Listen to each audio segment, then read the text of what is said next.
नमस्कार दोस्तों। आज एक नए विषय पर चर्चा के लिए मैं फिर से आप लोगों के सामने हूँ और आज की मेरी चर्चा का विषय है कि अपदीपो भव।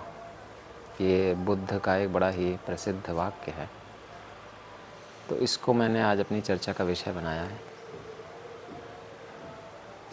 स्वयं प्रकाशित होने का क्या अर्थ है? अगर हम अपने चारों तरफ थोड़ा सा भी नज़र दौड़ाते हैं और हम पाते हैं कि हम ये देख पाते हैं कि स्वयं का प्रकाश यहाँ पे सिर्फ और सिर्फ सूर्य का है। ये पूरा धरती ग्रह ही सूर्य से ही प्रकाशित है।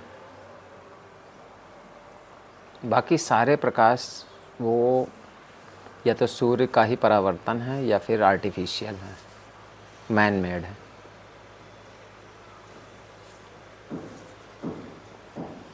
हम दीपक जलाते हैं, हम तरह तरह के इलेक्ट्रिसिटी से हम CFL ट्यूबलाइट्स बल्ब जलाते हैं। हमने चंद्रमा का भी प्रकाश देखा है। चंद्रमा भी सूर्य के प्रकाश को ही सिर्फ परावर्तित करता है, उसके पास अपना खुद का प्रकाश नहीं है। दीपक तेल और बाती से जलता है। लाइट CFL हमें पता है इलेक्ट्रिसिटी से चलती है। बिना इलेक्ट्रिसिटी के उस CFL या बल्ब का, ट्यूबलाइट का कोई औचित्य, कोई मतलब नहीं है। तो अपना प्रकाश स्वयं बनो से बुद्ध का क्या आशय होगा?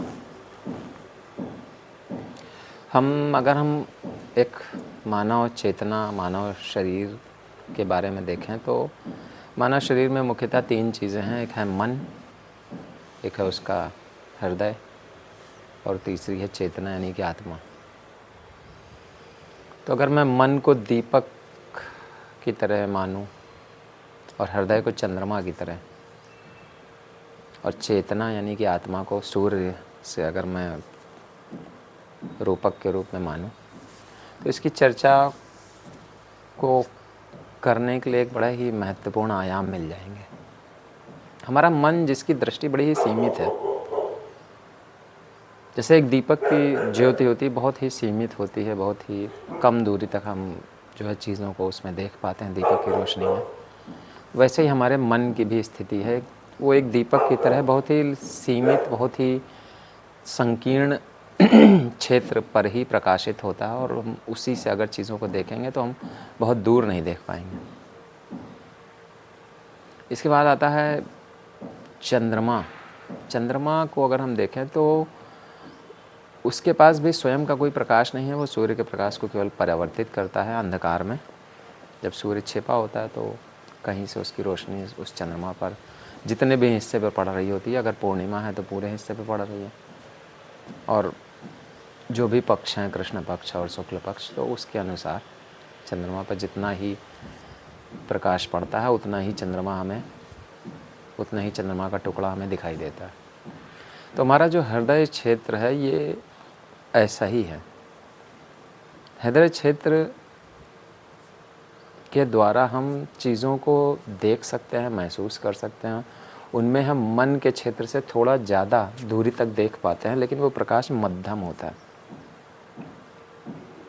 और टुकड़ों में होता है। किसी किसी समय हम ज़्यादा देख पाते हैं, जैसे पूर्णिमा का चांद में हम चीज़ों को ज़्यादा गहनता से देखने में सक्षम होते हैं। वैसे ही हृदय भी कभी कभी अपनी फीलिंग्स के द्वारा कुछ कुछ चीज़ों को अच्छे से महसूस कर सकता है किसी समय काल परिस्थिति में, और फिर किसी समय में वो कम महसूस करेगा।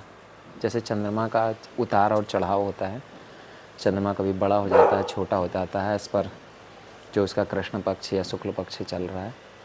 लेकिन पूर्णिमा में, चांद में हम फिर भी एक निश्चित रोशनी होती है, हम चीज़ों को थोड़ा बहुत अच्छे से देख पाते हैं। लेकिन ये भी प्रकाश उतना नहीं है जैसा दिन का प्रकाश जब सूर्य होता है। सूर्य जब उदित होता है और उसके बाद जब हम चीज़ों को देखते हैं, जितनी स्पष्टता से हम चीज़ों को देख पाते हैं, चीज़ों को समझ पाते हैं, उसकी तुलना एक दीपक के प्रकाश या चंद्रमा के प्रकाश से बिल्कुल भी नहीं हो सकती। तो जो चेतना का प्रकाश है, जो आत्मिक आलोक है, वो सिर्फ उसकी तुलना वैसे ही हो सकती है जैसे सूर्य का प्रकाश। प्रायः ऐसा होता है कि एक आम जनमानस जो है वो चीज़ों को मन से, यानी कि अपने बुद्धि और विचारों की ही श्रृंखला से चीज़ों को देखता है, और इसीलिए उसकी जो पहुंच होती है वो बहुत ही संकीर्ण, बहुत ही कम दूरी तक पहुंच पाती है। हृदय से जो लोग हृदय केंद्रित होते हैं, हृदय से जब हम देखना शुरू करते हैं यानी चांद से, तो चीज़ें मन की तुलना में थोड़ी ज़्यादा स्पष्ट हो जाती हैं। और हृदय क्षेत्र चूँकि भावनाओं का क्षेत्र है, तो भावनाएं निश्चित रूप से विचारों से थोड़ा गहन होती हैं, थोड़ी गहरी होती है, और हमारी चीज़ों की समझ जो है वो थोड़ी अधिक हो जाती है। लेकिन जैसे ही हम चेतना या आत्मिक प्रकाश से हम चीज़ों को देखना शुरू करते हैं, इस पूरे माया के जगत को, तो दृष्टि बिल्कुल बदल जाती है। मैं कह सकता हूँ कि चेतना या आत्मिक प्रकाश से ही हम माया नहीं, ब्रह्म को देख सकते हैं। और बुद्ध उसी की तरफ इशारा कर रहे हैं कि अप दीपो भव, मतलब आप अपने सूर्य बने, स्वयं में ही अपने आप में प्रकाशित हो जाएं, अपनी चेतना, अपनी आत्मा को समझ जाएं, जान जाएं, प्रज्ञावान हो जाएं, विवेकशील बन जाएं। मन और हृदय यानी कि विचार और भावनाएं, ये दोनों चीज़ें सिर्फ माया को समझ सकती हैं, ब्रह्म को नहीं। इससे हम माया के जगत के इन स्थूल जगत को ही हम केवल महसूस कर सकते हैं, देख सकते हैं। लेकिन जब एक व्यक्ति चेतन हो जाता है, जब वो अपनी चेतना तक, अपनी आत्मा की अवस्था तक पहुंच जाता है, तो अब वो माया के परे जो ब्रह्म भी इसी माया में छिपा हुआ, उसे भी देख सकता है।